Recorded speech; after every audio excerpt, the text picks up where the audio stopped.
Good morning, everyone. Today's Beis Adar. It's a very monumental day for me because today marks 6 months that we're doing this year. We started this year on Gimel Elul, and today is Beis Adar, which is exactly 6 months later, and tomorrow we begin the seventh month. 6 months, I think it's remarkable. We've accomplished almost two Siddharim in that time. As I said before, we're going to be finished. The Siyum on Seder Moed is going to be on March 12th. So we're just about 3 weeks away from that. So it's very exciting. And thank you for joining us the ride. And Rich Hashem will continue for another 6 months and wrap it up with, we'll continue all the way until our Siyam and Shas Rishnayis at the Siyam, in time for the Siyam and Shas. Rich Hashem. We should go to Okay, today's shiur is Lui Nishmas Aaron Nachman and Simcha Cohen Yeshua Mordechai Ben Shepsel Brachas Sar B'Shmuel Lev Moshe Ben Yosef Ben Hashem will have an Aliyah and Refuah Shleimah Ad Sar B'Sleh Chana Pesel Bas Yanta Yisrael Ben Rachaleh Rachel Bas Pesel Zelda Aram Yitzchak Ben Risha Chai Bas David Beilah Refuah Shleimah B'Sol Shar Chal Yisrael and as a schus from Natalie Tzvi Ben Rivka Blima Shalom Yehuda Ben Chayas Armindo Shefer Brachavat Sloch Ben Bruchnas Ben Gashmis. Okay, today is Perek Hey of Beitzah. It's the last Perek of Beitzah, and tomorrow is starting Rosh Hashanah. It's only 4 paragraphs. Don't get used to it. Perek Hey Mishnah Aleph. Okay, so we're talking about the concept today of Tirchah Shalom Tzarech. You're not spending extra effort on Shabbos and Yom Tov is something that will not be needed until a later day. Because Shabbos and Yom Tov are supposed to be restful days, and if you're putting in so much effort, then and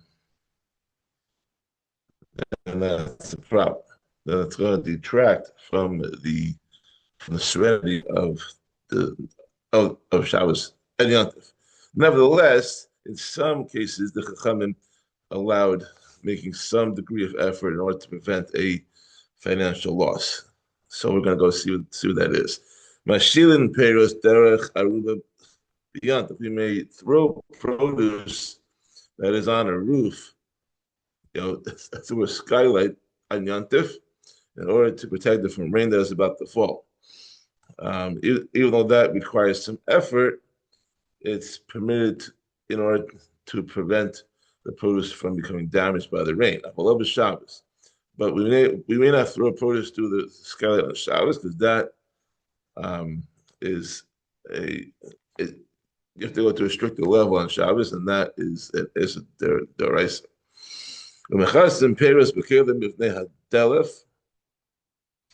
We may cover produce with a cloth to protect it from rainwater dripping off a roof.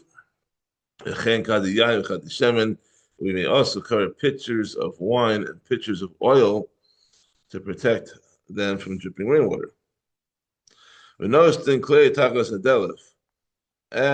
we may put a vessel under dripping water in order to catch the water so that it will not damage the house. The Shabbos, these are allowed even on Shabbos in order to prevent financial loss because they require almost no effort. It doesn't take so much effort to put a bucket in place. It takes effort to do the things that are more elaborate take more effort, and that's the problem. Okay, so now here are 3 categories that are prohibited on Shabbos and Yom Tov B'Derabbanan. Mishnah Beis Kol Shechayavon Ala Mishum Shvus.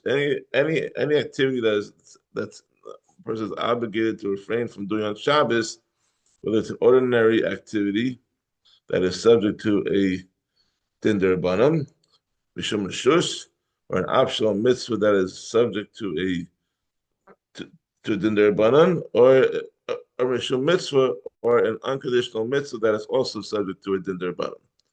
The Shabbos, since one is chayiv to refrain from doing it on Shabbos, then he's also obligated to refrain from doing it on Yantif as well. And these are the ordinary activities that are subject to a isder banan. Lo olin be'ilah. You may not climb a tree because you might break off a branch or a fruit. Lo rochban agabi behema. You may not ride an animal because one might break off a branch to use it as a whip. Lo shatin up we may not swim on the water because one might build a raft. Lo metavchin below mesavkin below meraktin. Or even not clap hands, slap thighs, or dance, because these actions are associated with music, and it might come to lead to repairing a musical instrument. Techum Shabbos. Second category are optional mitzvahs that are subject to a derbanan. Lo danim, lo danim, lo mekash, lo chosim, lo yamin. We may not judge a court case or perform kiddushin or chalitza or yibum. These, despite them being mitzvahs, they are also on Shabbos and Yom Tov because they might lead to writing a record or a marriage document. You know, it's very common that when you that you would need to do a stark suba or write some sort of documentation regarding the chalitza or whatever it is, and that you can't write. That's a problem. This third category are unconditional mitzvahs that are subject to a din derbanan. Lo mekashim, lo marichim, lo machrimin. We may not make something hektish. You cannot, be makdish an item to the Beis Hamikdash. We may not make an erech vow. And an erech vow is the person is vowing to pay his own value to the Beis Hamikdash. And we may not make something chayran. You were dedicated to the Beis Hamikdash or the Kohanim. Someone says that object is chayran. It's set apart. It becomes the property of the Beis Hamikdash, and it says that it's the chayran to the Kohanim that becomes the property of the Kohanim. This is not the same as when you hear that the guy was put into chayrim, he was excommunicated from the community for whatever he did wrong. That's a different type of chayrim. That's probably also usher anyanta, but that has nothing to do with this mishnah per se. Below might be in Shema L'Maiser. And we may not separate Shemas and Maises from food because doing so makes the food fit to be eaten, and that's considered Techum Shabbos. All these things are mitzvahs, they may not be found on Shabbos and Yom Tov. Kol Eilu b'Yom Tov Amru Kal V'cham b'Shabbos. The Chacham has stated all these yisurim in connection with Yom Tov, so they certainly apply on Shabbos as well, whose halachos are more chamer. There's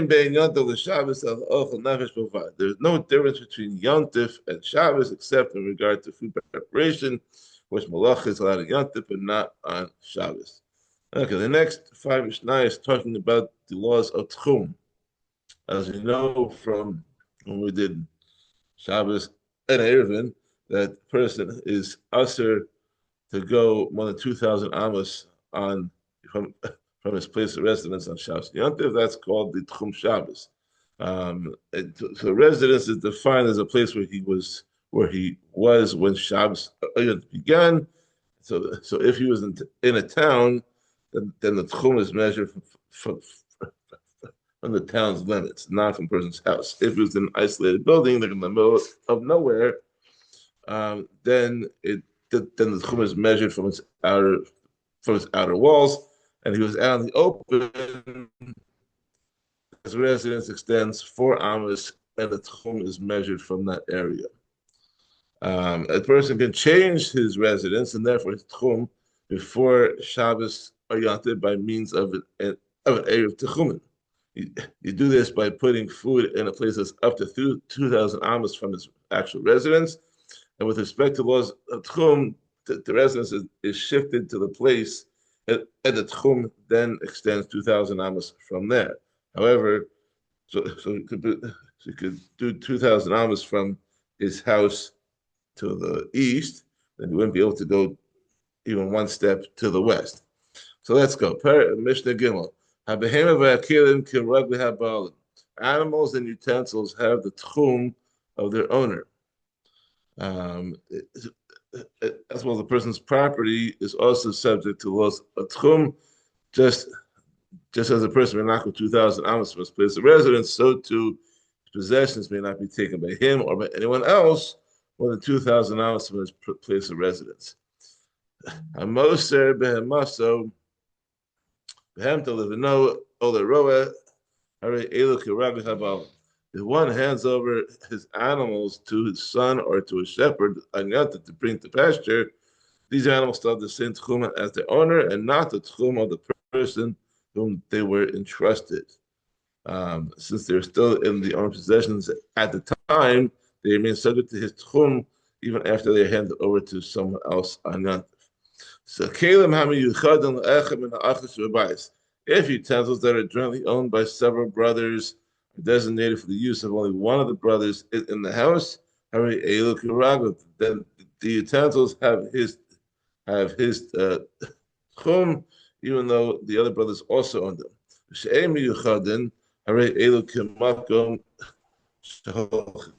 However, utensils that are not designated for any one brother, but are used by them all, they may be moved only to a place where all the brothers may go. They are subject to the Techum restrictions of all the brothers together. Okay, Mishnah Dalet. We have Zion. Okay, Hashoel Kli Mechaveru Me'erev Yom Tov. If one borrowed a utensil from his friend before Yom Tov, Kiragli Hashoel, it has the Techum of the borrower because it was in the borrower's possession at the beginning of Yom Tov when the Techum is determined. The Yom Tov Kiragli Hamash. However, if one borrowed something on Yom Tov, it has the Techum of the lender because it was in the lender's possession when Yom Tov began. So even if, so that gets a little complicated. Ha'isha sheshala michareta tavlin l'mayim l'melach l'sasa. If on Yom Tov a woman borrowed from her friend spices for her food, or water, or salt for her dough, obviously not talking about Pesach over here. Then the food or the dough that she makes has the tchum of both the lender and the borrower. Since the food or dough is a mixture of ingredients that belong to two people when it began, it has the restrictions of both of their tchumen, and it may only be moved to a place where their tchumen overlap. Rabbi Yehuda poter b'mayim she'ein behem mamish. Rabbi Yehuda excludes water from this restriction because it had no substance, because it takes the form of the vessel that it goes into, so it does not have its own tchum. So therefore, the dough has only the tchum of the person who owns the actual dough, and not the tchum of the one who gives the water. Mishnah Hey, Hagacheles Kirag Habal. A burning coal has the tchum of its owner, but a flame may be moved anywhere. Since a flame is not a tangible object, it is not subject to the laws of tchum at all. Therefore, if someone took a flame by lighting a candle from another person's flame, the candle is not limited to the tchum of the flame's original owner. One who uses a burning coal of hektish for his own purposes commits the Issa Deraisa of Me'ila. Someone who's over Me'ila has to pay the Beis Hamikdash the monetary value of the benefit that he gained, plus 1/4 as a fine, and he must bring a korban asham. That's the halacha. However, with regard to a flame of hagdish, one may not benefit from it, but if he does, he's not over the din d'oraisa of an ila because it's not a tangible object. You can't, fire is not tangible. Hamotzi gacheles. You can imagine, like if you lit your candle from the ash of the mizbeach, that's you can't do that. But according to this Mishnah, you would not be over ila for it because it's not a tangible thing. Hamotzi gacheles reshus harav chayiv. One who moves a burning coal out into a public domain on Shabbos is chayiv for having done the malacha of hotzah.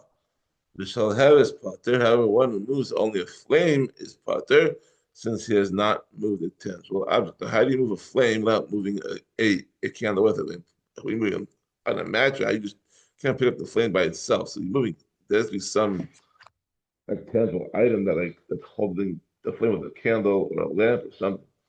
For shall yachid kirali hayachid, water taken from a well owned by a private person has the tchum of that person. So anshe osa ha'ir kiragli anshe osa ha'ir, and water from a well jointly owned by all the people of the town has the same tchum as all the people in the town. V'shal oli bavel kiragli hamemale. Water from a public well dug by travelers from Bavel has the tchum of the one who draws the water. The well is considered hefker, and therefore the water drawn from it assumes the tchum of the person who drew it. Okay, now the next two mishnayos, which is the last two mishnayos of the Masechta, Misha Hayu Peirosav Be'ir Acheres. If someone's produce is in a different town that is more than 2,000 amos away from him, Ve'ervu B'nei Osa Ha'ir Lahavi Etzlo Peirosav, and the people of that town made an eruv techumen to enable them to bring him some of the produce. They may not bring it to him, since the objects are confined to the tchum of their owner. And this produce is outside the owner's tchum. It may not be brought to him. However, if the owner made an eruv so that his tchum extends to his produce is then treated like himself, and then the produce can be taken anywhere within his new tchum. In that case, the property, the people of the town can bring it to him. And finally, Mishnah Zimin Eslo Zion. Mishnah Zimin Eslo Orchim. If someone invited guests from outside his tchum, they may not take portions of food home with them. They cannot take home the leftovers, since the food belonged to the host at the start of Yom Tov. It may not be taken out of his tchum. However, the only way that changes is if the host has given them ownership of their portions before Yom Tov, in which case the food assumes is part of the tchum of the guests. Ein mashkin v'shoftin es hamibarios. You may not give water to and then their own animals because they are mitzvah. Mashkin v'shoftin es habaysis. But we may give water and slaughter and shech the domestic animals. Elu hein baisis halas be'ir. Domestic animals are those that spend a night in a town or inhabited area, like a cow or a goat or a sheep, chickens. People usually have these, some people have these around further town and in their backyard or in their farm. Midbarios halanas ba'afra. Roaming animals are those that spend the night in the pasture. Hadran Allah. Beitzah. We will continue tomorrow with Second Shana. Have a wonderful day. Stay warm and stay safe. I'm afraid of Chanata.